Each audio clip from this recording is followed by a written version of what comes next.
My winter car is a direct follow-up to my summer car, and while the map is going to look pretty familiar to anyone who played the first game, the winter setting completely flips how everything works and makes survival way more brutal than anything you dealt with before. This guide assumes you already have some experience with the previous game, so I'll skip the basics and go straight into what actually changes and what you need to know to not get destroyed early on. One of the biggest shifts is that thirst is completely gone, and in its place you now have something called the problem stat. Your character is an alcoholic, and that means alcohol is now a core survival resource. Drinking it is what keeps your problem stat in check, and it does that job way better than water ever did. The good news is that getting drunk takes more than you might expect, and to hit the same level of drunkenness you remember from my summer car, you'd need to drink just over 8 beers, so as long as you're not just chugging everything in sight, it's actually pretty manageable. The whole map is blanketed in snow, and that looks cool for about 5 minutes before you realize what it actually means. Ice is everywhere, temperatures are constantly freezing, and every single task, from driving to just doing basic chores outside, takes more effort and more planning. You also have body heat and sweating to think about now, but once you figure out how to layer up properly and how to keep your car interior warm, those systems stop being a real problem.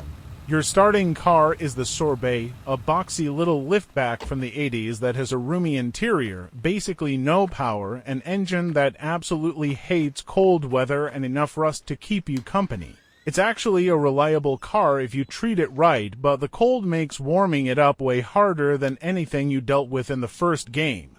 The key tool here is the block heater sitting out front of your house. Before you try to start the Sorbet, you want to plug it in and let it warm up the oil first, because trying to cold start it without that is just asking for trouble. One thing to keep in mind is that the warmth resets every time you reload a save, so a solid habit to build early is saving at night, plugging the car into the block heater, and then going to sleep in game. By morning, the engine should be warm enough to fire up without fighting you. Always use the choke when starting it, no exceptions. Keeping the engine running is not optional either, because the battery in this thing dies really easily when you're cranking, and once it's flat, you are completely stuck. The alternator only does its job while the car is moving, so the less you shut the engine off, the better off you're going to be. On top of that, the fuel amount in the Sorbet is randomized every time you load the game, so sometimes you start with nearly empty, and sometimes you get a bit over half a tank, but either way, fuel costs add up fast, because driving this car economically is genuinely difficult with such a weak engine. Once you've got the Sorbet figured out, it's time to think about the real project, which is the chorus rivet. Everything about this car is randomized: the year, the trim level, the color, brakes, seats, windows, interior, wheels, all of it. Even the parts you receive are random, and that can sometimes leave you with weird duplicates like extra gearboxes or multiple seats. Buying it honestly feels like unwrapping a mystery box that could go either way. You get it from Ray, who lives near the train tracks right next to where Jock's old house was, if you remember that from the first game. The price is 500 MK, and there's no haggling, so just have the money ready. Now for the actual first steps when you load into the game for the first time. The very first thing you should do is run to the phone at the entrance of your apartment and dial 086095553, which is Ray's number. This is important, and so is waiting for him to fully finish talking before you hang up. That rule applies to every phone call in the game, including any part sellers you contact later, so get used to being patient on the phone. After that call, put on your winter jacket before you do anything else outside. Head to the Sorbet and scrape the ice off the windows by moving your mouse side to side until the glass is clear. Unplug the block heater, get in the car, pull the choke all the way out, and crank the engine until it catches. Once it's running, set the heater temperature to full red and point the airflow at both the windshield and the front vents. Warming up the interior matters just as much as clearing the glass, because once the cabin heats up properly, the windows stop fogging and you can actually see where you're going. Drive to Ray's house and use the dirt road where you can, since you can push the pace a bit more there without as many consequences.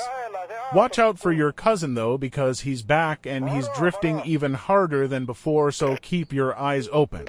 Speaking of driving, using a controller is genuinely recommended here because ice physics make everything way more unpredictable than summer driving, and having analog inputs for braking and steering makes a real difference. When you get to Ray's place, the small shed next to his house is where your future chorus Rivet is sitting.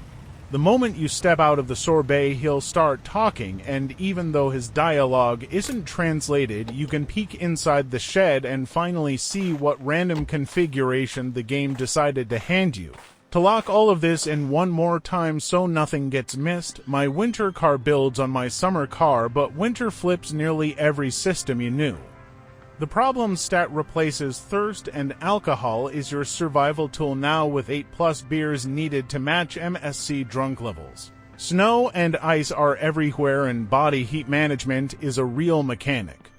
The sorbet is your starter car. Use the block heater every session, always use the choke, never let the battery die, and remember fuel is randomized on every load. The chorus Rivet is your project car. Fully randomized, bought from Ray near the train tracks for 500 MK.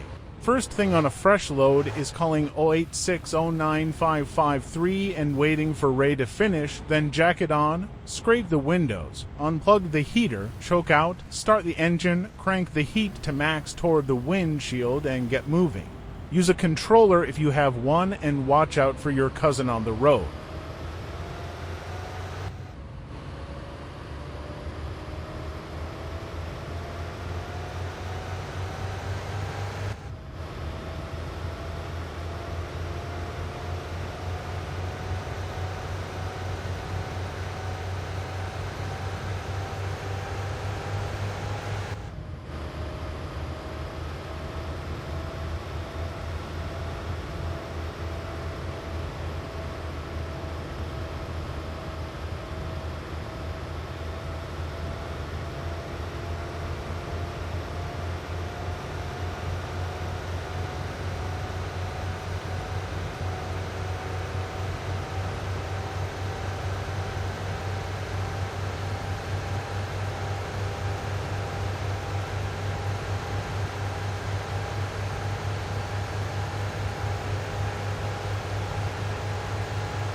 Thanks for watching. I would be very happy if you would become one of the subscribers of this channel. Check out the suggested videos and also leave a like under this video.